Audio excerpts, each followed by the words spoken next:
Você sabia que apenas 5% dos brasileiros têm conhecimento em inglês e desses apenas 1% têm fluência?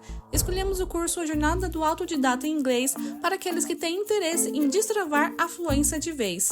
Não perca tempo, clique no primeiro link da descrição e descubra mais. Bora pro vídeo! I beat this drum and I get called crazy all the time because what I'm trying to tell people is that communism is what's happening to this country. But it doesn't look like communism because it's like, how is Nike communist? Instead, how is Boeing communist? How is Disney communist, right? They're huge mega corporations, and if you don't play by the Chinese rules, you don't get into China. There's a huge consumer market over there that's buying up stuff like crazy. That's one of the things I witnessed in China. Everybody's starting to have money, so they're buying up brand name stuff everywhere that they can all the time to show that they have some money now.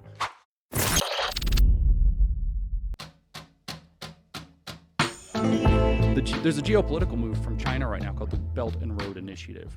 And the Belt and Road Initiative, that's tied to the BRICS. That's the idea is that the entire global south with China as its head is going to become the new epicenter, the superpower of the world. And it's going to be not just trade. I mean, China doesn't exactly trade on fair terms. They're going to go and basically exploit places. We'll build you a nice airport. We'll build you a nice port. We'll build you some highways. By the way, they all go straight to the mine, and we're taking all of your lithium when we come in. That's your deal. And now you're economically dependent on us. Pretty standard game that they're playing.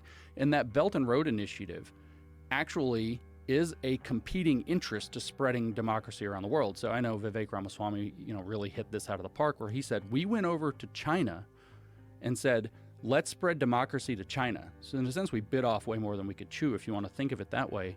Let's spread democracy to China. And China was like, ha ha ha, yeah, let's see. And they flipped the table on us and made it so that if you want to get in the Chinese market, so first they become the manufacturing base of the world, but then if you want to play in the Chinese market, what do you have to do? Well, the CCP puts up a firewall, and if you don't play by the Chinese rules, you don't get into China. So now Nike and all these big, corporations and all these other, NBA, I named Nike because it just keeps coming to mind, but there's a huge consumer market over there that's buying up stuff like crazy. That's one of the things I witnessed in China. Everybody's starting to have money, so they're buying up brand name stuff everywhere that they can all the time to show that they have some money now. And huge market. So they want into the market. The market's gigantic. It's a manufacturing base. So it's, relationships are built. But if you want to play, you play by Chinese rules. So spreading democracy partly didn't work because we have to play by China's rules. And that's the Belt and Road Initiative is meant to create a global South network. So we're the global North. That's, South America, parts of Africa, a lot of like Indonesia, India, and then China. Of course, BRICS just throws Russia into that mix, but otherwise that's who you're talking about.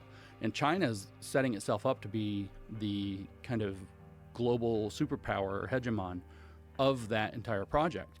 And we're talking about, the flow of trillions of dollars of goods and oil and energy and whatever every year. So that's a huge thing to play with. And it turns out, I don't think, if we take Vivek's line, we got outfoxed in the deal. So spreading democracy, there are lots of these cultural reasons. Oh, they're not ready for democracy. I don't know. Maybe some places, maybe not some places. But there are other pressures too that we've been asleep to. We have not been paying attention as a country. Maybe some of our State Department people have been to China for the way that we should have been. Like we should have been in the 80s and 90s. Like, oh no, China, right? But we were like, oh yeah, China. Okay, cool. Yeah, go make all of our cheap stuff for us.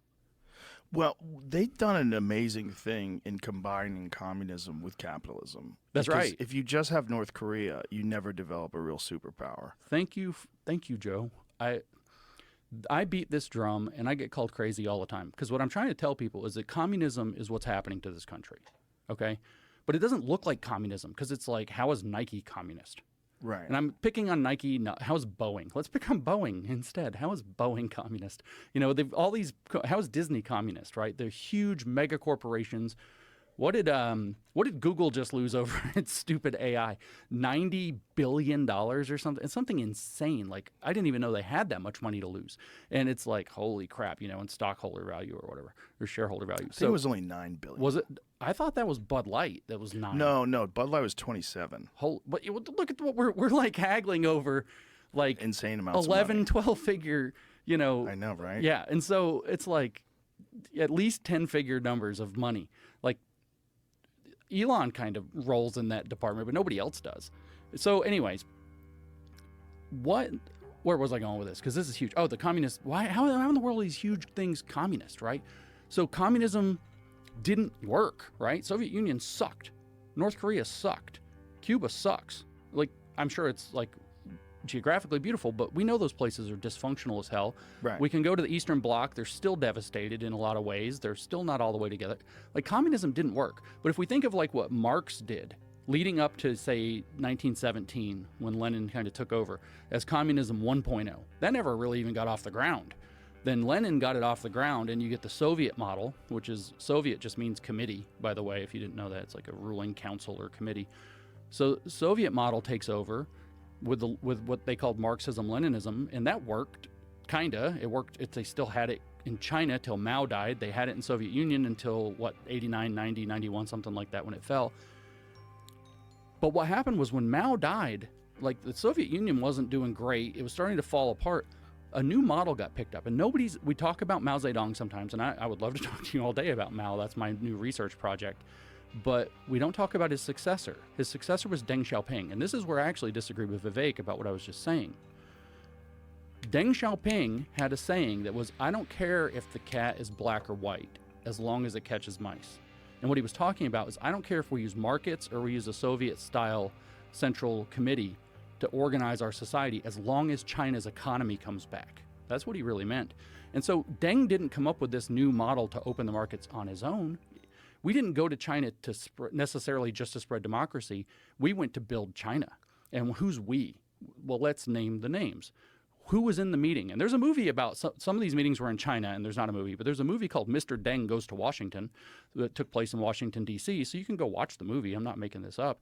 Deng Xiaoping was the leader of China. He's already networking with Klaus Schwab from the World Economic Forum in his spacesuit, but he meets with, and the list of people were Henry Kissinger, Zbigniew Brzezinski, allegedly T.H. Chan, David Rockefeller, and the sitting new emperor or whatever, CCP chairman of China, Deng Xiaoping, and they cook up this plan to open Chinese markets.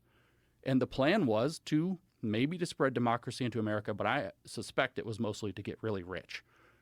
We open those markets, huge amount of money, giant multinational corporations are not tied to any geographical place, and they can get rich off their balls. Now, some of these guys, I think, were also ideologically motivated. The Rockefellers have funded communist crap all over the world for a very long time. China was communist. Deng Xiaoping said, well, I'm not opening the market for the market. I'm opening the market for socialism, to make socialism productive. And so they had I think there was more of a plan there than we take into account, which means Vivek gives, I need a tinfoil hat. Vivek sees that our motivations in building China were necessarily good. I think the motivations for building China were to create the pincher of a trap that's called Thucydides' trap in ancient kind of military strategy, that the only escape from would be to facilitate China's rise and decimate the West in order to avoid a nuclear-tipped World War III.